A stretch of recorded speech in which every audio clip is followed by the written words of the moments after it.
Okay so अब हम बढ़ते हैं ट्यूबरकुलोसिस को बुक की sequence wise. I will suggest कि आप लोग इससे प्रीवियस वीडियो जिसमें हमने ओवरव्यू किया हुआ है उसको जरूर देखें, ठीक है। अब बात आ जाती है कि ट्यूबरकुलोसिस है क्या। सो ट्यूबरकुलोसिस जो है ये कम्युनिकेबल क्रॉनिक ग्रैनुलोमैटस डिजीज है। अब क्यों इसको हम ग्रैनुलोमैटस डिजीज कहते हैं ये बात तो आपको प्रीवियस वीडियो से समझ आ जानी चाहिए। सो ये एक क्रॉनिक ग्रैनुलोमैटस डिजीज है, यानी ग्रैनुलोमैटस डिजीज से क्या मुराद है, ये लंग्स के अंदर इन्फेक्शन जब होता है और प्रोग्रेस करता है तो एंड में हमने देखा था कि इसकी वजह से वहां पे ग्रैनुलोमास बनते हैं। So it's known as chronic granulomatous disease which is caused by mycobacterium tuberculosis. किसकी वजह से ये होता है?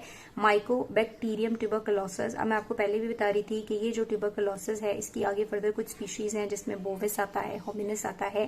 तो आप याद रखते हैं ज्यादातर जो टीबी के लिए रिस्पॉन्सिबल स्पीशी है ह्यूमंस के अंदर वो माइकोबैक्टीरियम ट्यूबरकुलोटिक होमिनस है, ठीक है। अब अगर हम बात करें कि ये इफेक्ट किसको करता है तो आपने याद रखना है कि प्राइमरीली तो हम ये कहते हैं कि ये लंग्स को इफेक्ट करता है क्योंकि ये लंग्स का इन्फेक्शन है, लेकिन सेकेंडरी आज हम डिस्कस करेंगे कि ये प्रोग्रेस होता है और ये स्प्रेड करता है बॉडी के तकरीबन तमाम ऑर्गन्स की तरफ, जैसे कि ये जाके इफेक्ट कर सकता है ब्रेन को। और बच्चों के अंदर ये बड़ा इंपॉर्टेंट कॉज है डेथ का कि उनके अंदर टीबी ब्रेन में अंदर चली जाती है, मेनिंजेस को डैमेज करती है, डिस्टर्ब करती है। हम कहते हैं बच्चा जो है ट्यूबरकुलर मेनिंजाइटिस से सफर कर रहा है और डेथ हो सकती है। इसी तरह ये इफेक्ट कर सकता है, पहले बहुत ज्यादा करता था इंटेस्टाइन को, इंटेस्टाइनल ट्यूबरकुलोसिस भी है, सही है, यानी बहुत सारे वेरियस ऑर्गन्स को ये इफेक्ट करता है। सो डेफिनेशन में हमने क्या बात की, tuberculosis is a communicable chronic granulomatous disease which is caused by mycobacterium tuberculosis hominis and primarily it's an infection of lung but it can spread to brain, intestine, cavities and everywhere, ठीक है। अब next बात आ जाती है हमारे पास इसकी कुछ etiology के बारे में हम लोग बात करेंगे, एपिडेमियोलॉजी पहले डिस्कस कर रहे हैं। तो बुक के अंदर उसमें कुछ फिगर्स दिए हुए हैं कि वर्ल्ड वाइड कितने लोगों को इफेक्ट करता है और में डेथ कॉज करता है वगैरह वगैरह।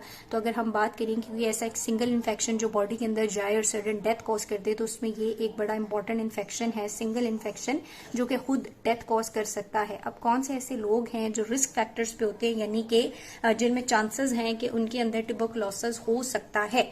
सबसे इंपॉर्टेंट बात कि वो लोग जो इम्यूनो कॉम्प्रोमाइज हैं, ठीक है, इम्यूनो सप्रेसिव हैं, इम्यूनो कॉम्प्रोमाइज हैं, उन लोगों के अंदर बहुत ज्यादा रिस्क है, बहुत ज्यादा खतरा है कि उन्हें टीबी हो सकती है। अब वो इम्यूनो कॉम्प्रोमाइज या इम्यूनो सप्रेसिव इसलिए हैं, शायद वो स्टेरॉइड्स ले रहे हैं, शायद उनको HIV हुआ है, शायद वो माल नरिश्ड हैं, शायद वो किसी मैलिग्नेंसी से सफर कर रहे हैं, कीमो वगैरह ले रहे हैं। तो बहुत सारी रीजन हो सकती है। ओवरऑल अगर पेशेंट इम्यूनो सप्रेसिव या इम्यूनो कॉम्प्रोमाइज है तो उसके अंदर टीबी हो सकती है। दूसरी बात है पॉवर्टी, जहां पे बहुत ज्यादा गुर्बत और गरीबी और ये जैसे कोई वो झोपड़ियां शोपड़ियां होती हैं वहां पे ज्यादा ग्रो करता है ट्यूबरकुलोटिक इन्फेक्शन, माइकोबैक्टीरिया, और वहां पे लोगों को इफेक्ट कर सकता है। उसके बाद अगर हम बात करें कुछ ऐसी जगह पे जहां बहुत ज्यादा रश हो, यानी कि बहुत ज्यादा क्राउड इकट्ठा हुआ हो, तो वहां पे ये ट्रांसमिट हो सकता है क्योंकि इसकी ट्रांसमिशन होती है रेस्पिरेटरी। आपके साथ एक बंदा है वो इन्फेक्ट है, शायद उसको नहीं भी पता, वो सिम्टोमेटिक है और वो छींका है और उसके रेस्पिरेटरी ड्रॉपलेट अगर आपने इंजेस्ट कर लिए तो आप जो है वो इफेक्ट हो सकते हैं, ठीक है। सो बहुत रश वाली जगहों पे भी ये रिस्क फैक्टर होता है, ये फैल सकता है क्योंकि पता नहीं कौन सा बंदा कैरियर हो, कौन सा बंदा साइलेंट हो, सिम्टोमेटिक ना हो लेकिन उसको टीबी हो सकता है, ठीक है। उसके बाद अगर कोई लोग जो है वो बहुत ज्यादा एक्सेसिव ड्रग अब्यूज कर रहे हैं तो उससे भी इम्यूनिटी के ऊपर इफेक्ट आ सकता है और अगेन इन्फेक्शन जो है वो हो सकता है, रिस्क फैक्टर है उन लोगों के अंदर। देन अगर हम बात करें कि कोई अगर अल्कोहल कंजप्शन करता है, सारे रिस्क फैक्टर हैं जो आपके बुक में दिए हुए हैं। उसके अलावा कोई पेशेंट अगर प्री एग्जिस्टिंग किसी मेडिकल कंडीशन के साथ है, जैसे कोई डायबिटीज के साथ है, तो उसमें भी काफी ज्यादा रिस्क होता है टीबी होने का, या कोई क्रॉनिक रीनल फेलियर के साथ प्रेजेंट कर रहा है तो उसमें भी, यानी कि हत्ता कि मतलब कोई भी प्रीवियस मेडिकल कंडीशन या हॉजकिन लिम्फोमा या HIV अगर है उसके अंदर, तो फिर उनके अंदर काफी ज्यादा रिस्क होता है कि उनके अंदर टीबी हो सकती है। सो यहां तक हमने इसकी डेफिनेशन की बात कर ली, रिस्क फैक्टर्स बात कर लिए जो कि आपकी बुक में दिए हुए हैं, ठीक है। अब नेक्स्ट चीज वो बुक के अंदर एक इंपॉर्टेंट बात डिस्कस करता है जो आपसे वाइवा में पूछी जा सकती है कि इन्फेक्शन और डिजीज में क्या फर्क है, ठीक है। इन्फेक्शन और डिजीज में क्या फर्क है। सो इन्फेक्शन का क्या मतलब है? इन्फेक्शन का मतलब है अगर ये आपका टिश्यू है और इसमें जैसे हम वो बीज नहीं फेंकते जाके, अगर ऑर्गेनिज्म जो है उसकी सीडलिंग हुई हुई है, वो फैला हुआ है और उसने इन्फेक्शन मतलब वो फैला हुआ है, तो हम कहेंगे कि उसने इन्फेक्शन कॉज किया हुआ है। इन्फेक्शन और डिजीज में एक मेजर डिफरेंस ये होता है बेटे कि इन्फेक्शन जो है वो इतना ज्यादा हार्मफुल नहीं होता, या फिर ये कोई हार्मफुल साइंस कॉज नहीं करता। यानी हो सकता है इन्फेक्शन हो, लेकिन उस इन्फेक्शन की वजह से अभी मुझे बुखार नहीं है, मुझे खांसी नहीं है, बज़ाहिर कोई बीमारी नजर नहीं आ रही, तो वो इन्फेक्शन है। लेकिन अगर पेशेंट इम्यूनो कॉम्प्रोमाइज है और इन्फेक्शन प्रोग्रेस करेगा और ये क्लिनिकल सिम्टम्स कॉज करेगा, तो फिर हम कहेंगे कि ये क्या बन चुका है, डिजीज बन चुका है। ठीक है, सो इन्फेक्शन क्या है, इसका मतलब होता है seeding of a focus with organism which may or may not cause clinically significant damage. ठीक है, और इन्फेक्शन पर्सन टू पर्सन इसका स्प्रेड हो सकता है। ज्यादातर अगर हम टीबी की बात करें तो ये रेस्पिरेटरी ड्रॉपलेट के थ्रू सप्रेस करता है। अब वो कह रहा है, सॉरी, प्रोग्रेस करता है। वो कह रहा है इन्फेक्शन हो चुका है, तो इन्फेक्शन की ना आगे 2 फेट्स होती हैं। सारा मैं आपकी बुक को कोट कर रही हूँ। अगर तो पेशेंट का जो इम्यून सिस्टम है वो बिल्कुल ठीक है, वो इम्यूनो कॉम्पिटेंट है, तो फिर क्या होगा कि पहले वहां पे इन्फेक्शन की वजह से एक प्राइमरी लीजन बनेगी। ठीक है, अब जब वो प्राइमरी लीजन बनेगी तो कुछ टाइम के बाद उस लीजन के अंदर, जैसे हमने अभी पहले पीछे बात की कि ग्रैनुलोमा बनेगा, देन कैल्सिफिकेशन होगी एंड फाइब्रोसिस हो जाएगी और बात खत्म। अब हो सकता है वहां पे कुछ ऑर्गेनिज्म काफी अरसे तक पड़े रहे, लेकिन वो इतना कोई, क्योंकि पेशेंट का इम्यून सिस्टम ठीक है, तो वो इतना कोई इंपॉर्टेंट साइन और सिम्टम कॉज नहीं करेंगे। सो हम कहेंगे वो सिर्फ इन्फेक्शियस था लेकिन डिजीज नहीं था।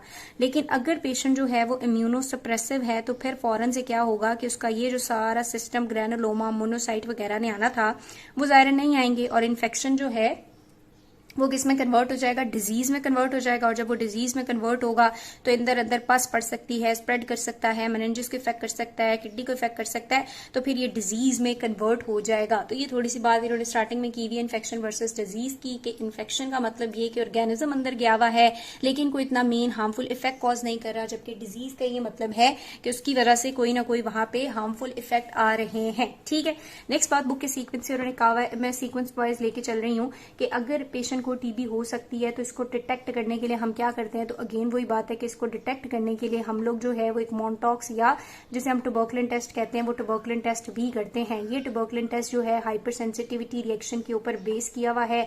हाइपर सेंसिटिविटी कौन सी एमसीक्यू में आ सकती है, हाइपर सेंसिटिविटी टाइप 4 जो है वो इसके अंदर इन्वॉल्व होता है। ठीक है, अब कैसे होता है, वो यही होता है कि अगर पेशेंट को इन्फेक्शन हुआ है या आपको शक है, तो आपने क्या करना है, 2 to 4 वीक्स इन्फेक्शन के बाद उसको 0.1 ml PPD purified protein derivative जो है वो इंजेक्ट करेंगे इंट्राडर्मली। ठीक है, इंट्राडर्मली इंजेक्ट करेंगे और फिर वेट करेंगे 48 to 72 आवर्स के लिए, और देखेंगे अगर कोई भी वहां पे ड्यूरेशन मतलब कोई से छालानुमा चीज अपीयर होती है तो हमें कंफर्म हो जाएगा कि पेशेंट को टीबी है। इस टेस्ट ने ट्यूबरकुलर एंटीजन की प्रेजेंस को वो किया है। ठीक है, डिटेक्ट किया है। उसके बाद ये बात आपने आगे जाके डिटेल पे पढ़नी है, माइक्रो में मेरा ख्याल है, या पीड्स में आप आगे जाके पढ़ेंगे। ये जो इंड्यूरेशन होती है ना, इसका साइज भी बड़ा इंपॉर्टेंट है। अब इसका साइज ना, फिर हम लोग ये इंड्यूरेशन, ये जो छाला सा बनता है, इसका साइज हम मेजर करते हैं। इधर ये 5 मिलीमीटर हो सकता है, 10 मिलीमीटर हो सकता है, या 15 मिलीमीटर हो सकता है। ठीक है, अगर 5 मिलीमीटर हो तो हम कहते हैं कि पेशेंट का जो है किसी टीबी के पेशेंट के साथ में भी कॉन्टेक्ट हुआ है। 10 मिलीमीटर है तो हम कहते हैं कि पेशेंट इम्यूनो कॉम्प्रोमाइज और रिस्क फैक्टर काफी ज्यादा है, और 15 है या 10 से ज्यादा तो हम कहते हैं पेशेंट जो है विदाउट एनी रिस्क फैक्टर भी टीबी के लिए पॉजिटिव डिक्लेयर हम करते हैं। लेकिन अगेन ये माइक्रो की भी डोमेन है और पीड्स में आगे जाके आप इसको डिटेल में पढ़ोगे। तो यहां तक आई होप कि चीजें कंफ्यूजिंग नहीं है, क्योंकि हम बुक वाइज पढ़ने हैं। हमने अभी तक टीबी की डेफिनेशन पढ़ ली, फिर हमने उसके रिस्क फैक्टर पढ़ लिए, फिर हमने इन्फेक्शन और डिजीज का थोड़ा सा डिफरेंस देख लिया, और फिर इसके डिटेक्शन का जो टेस्ट है उसके बारे में बात कर ली। अब नेक्स्ट बात जो आपकी बुक के अंदर अगेन उसने की हुई है इटियोलॉजी के लिहाज से, तो इटियोलॉजी के लिहाज से वो दोबारा यही बात कर रहा है कि माइकोबैक्टीरियम ट्यूबरकुलोसिस होमिनस जो है ये रिस्पॉन्सिबल होता है ज्यादातर इन्फेक्शंस के लिए। ठीक है, उसके बाद वो कहता है इसकी ट्रांसमिशन होती है रेस्पिरेटरी ड्रॉपलेट के थ्रू। नेक्स्ट बात वो कहता है कि बोविस जो है वो बहुत ही ज्यादा रेयर है, और इसी तरह जो हमारे पास एवियम कॉम्प्लेक्स भी होता है, माइकोबैक्टीरियम मैक भी हमसे कहते हैं एवियम कॉम्प्लेक्स, वो भी रेयर ही है। तो जो स्पीशी टीबी कॉज करती है वो होमिनस है। यहाँ पे उसने थोड़ी सी माइकोबैक्टीरिया की खसूसियात भी बयान की हुई है कि जो माइकोबैक्टीरिया है ये एक सिलेंडर शेप जो है वो रॉड होता है, और उसके बाद अगर हम इसकी डिटेक्शन की बात करेंगे तो ये स्कैनिंग जब हम करते हैं तो ये एक एसिड फास्ट बेसिलाई है, इसका आपने एक वो भी किया हुआ होगा, बायोकेमिस्ट्री के अंदर एक्सपेरिमेंट भी किया हुआ होगा कि क्योंकि इसके अंदर ना लिपिड कंटेंट बहुत ज्यादा होता है, ठीक है। तो जब हम ZN जिंसल नेल्सन स्टेन जो है वो करते हैं इसके ऊपर करते हैं तो ये डिसकलरेशन को रेजिस्ट करता है, ठीक है। ये डिसकलर्ड नहीं होता, ये अपने कलर को मेंटेन करता है, इसीलिए इसको हम एसिड फास्ट बेसिलाई भी कहते हैं। तो ये कुछ बातें जो है वो यहाँ तक उसने की हुई हैं। अब नेक्स्ट इंपॉर्टेंट चीज आ जाती है पैथोजेनेसिस। तो पैथोजेनेसिस में मैं आपके साथ बुक के सीक्वेंस वाइज अगर डिस्कस करूंगी तो इसने कहा कि इसकी पैथोजेनेसिस को ना आप 3 पार्ट्स में डिवाइड कर दें, ठीक है। अगेन वही बात है जो हमने पहले की हुई है, लेकिन हम जरा इसको 3 पार्ट्स में डिवाइड कर देते हैं। 3 पार्ट्स में हमने क्या डिवाइड करना है, सबसे पहले हम कहते हैं before the activation of immune mediated immunity, यानी कि देखो पहली दफा अगर वो अंदर आ गया तो इम्यूनिटी को तो नहीं ना पता, तो पहली दफा वो अंदर आएगा, यहाँ पे वो रेप्लिकेट होगा, फिर यहाँ से वो लंग्स में जाएगा और लंग्स में जाके फिर वो CD4 सेल्स को एक्टिवेट करेगा ना। तो CD4 T सेल्स को एक्टिवेट करने से पहले का ये जो ड्यूरेशन है इसको हम कहते हैं before the activation of immunity.